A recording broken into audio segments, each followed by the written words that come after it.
My name is Michael Shaneyfeld. I'm from Birmingham, Alabama. The question that I brought to the board is that in 2000 I was approached by an ex-Navy sub diver, and he brought to my attention the use of an auditory weapon that he stole from the United States Navy. Yeah, he told me about this weapon that he stole from the Navy, and he told me how the weapon would affect the central nervous system of a human, and he wanted me to go out and assist him in certain things. And in 2006, my life changed. I woke up one night and I got a strong electrical shock in the center of my chest. From that, I started to have problems with my heart. I started having Jiminies, irregular rhythms. Went in and to the hospital. The doctors determined that I was getting electrical shock through my chest. Then I went in and had an operation done, ablation. And all this just keeps going on. From then, it went to my lungs. Then from there, it went to my kidneys. From there, it went to my bladder. From there, it went to my colon. And it keeps going on and on and on. Medically, I've been looked at and reviewed over and over and over again. My brother, he's a doctor. My sister, she's a nurse. My nephew's a nurse. And I've got people that have talked to me about medical situations and medical views. And I know exactly what's occurring is wrong, and I feel like I'm a test subject. And I've responded to the government, and the government responded back to me, but I have not seen no action. I've given y'all a report, and y'all can look at the letters that I've sent in.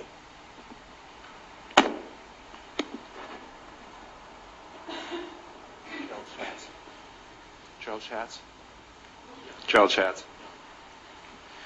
Thank you. My name is Gerald Schatz, and I'm a lawyer and retired assistant professor of ethics and law at Michigan State University. I want to address two things very quickly. One is the theme of vulnerability and its recognition. We have gone from an era of very reflective and I think very decent recognition of the moral obligations of researchers to an era of discussion of regulatory burden. I think that's unseemly. The second point is that there is law out there. The bioethics community has been oblivious to it, but there is international law. There is the International Covenant on Civil and Political Rights, the United States ratified in 1992, and it makes informed consent an absolute requirement, no exceptions, not even in emergencies, subject to those normal legal fictions of consenting for the incapacitated patient to medical care and so forth. Additionally, the Geneva Conventions and additional protocols to the Geneva Conventions make research very, very difficult or prohibited altogether for those individuals who are caught up in war and armed conflicts.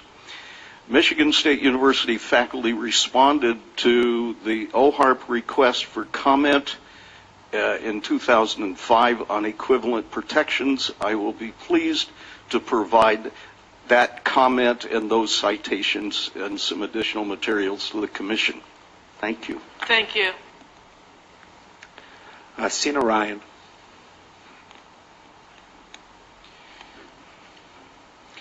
Thank you very much. My name is Sina Ryan. I am an Iranian American, been living here since 1976. To answer the question to the chair lady that if it's still going to happen or it's still going on, I will assure you that it's still experimentation going on, and one of live standing right here. I strongly believe that I have been targeted for the experimentation of a brain research since September 2008. Without my consent, they are controlling my mind and using electronic remote control device to send instruction.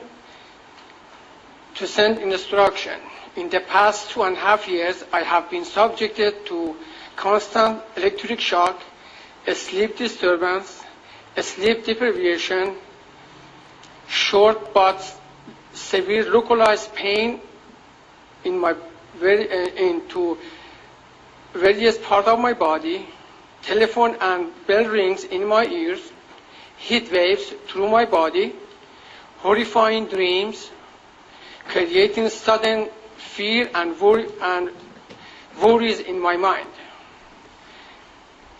They do these mostly when I am inside my apartment, but sometimes some of this happens when I'm outside without seeing anybody or any device. These experimentation are done to me without any touch or anything, see anybody.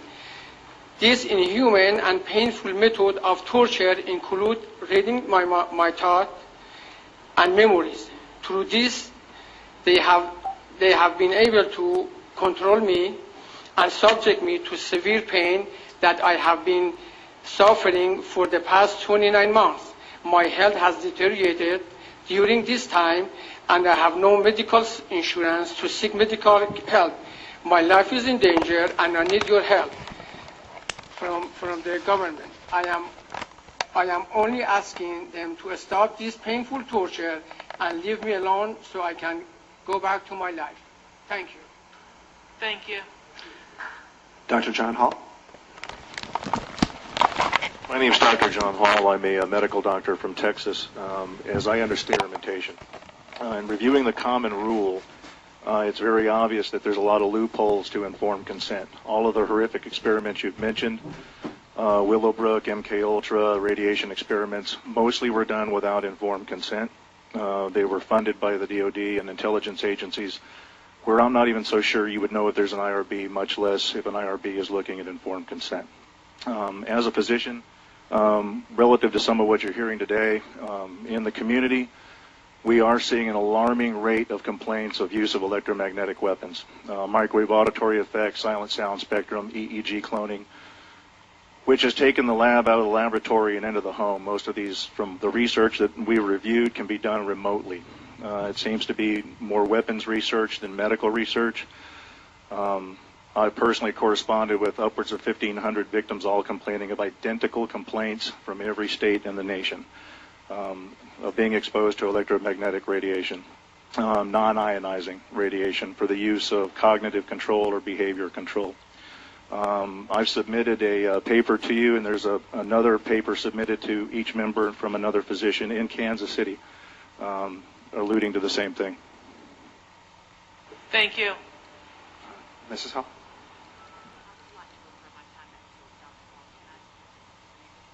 Okay. Mr. No,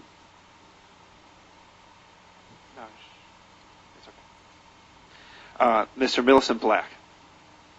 Oh, madam. My name is Millicent Black. I'm from Tennessee.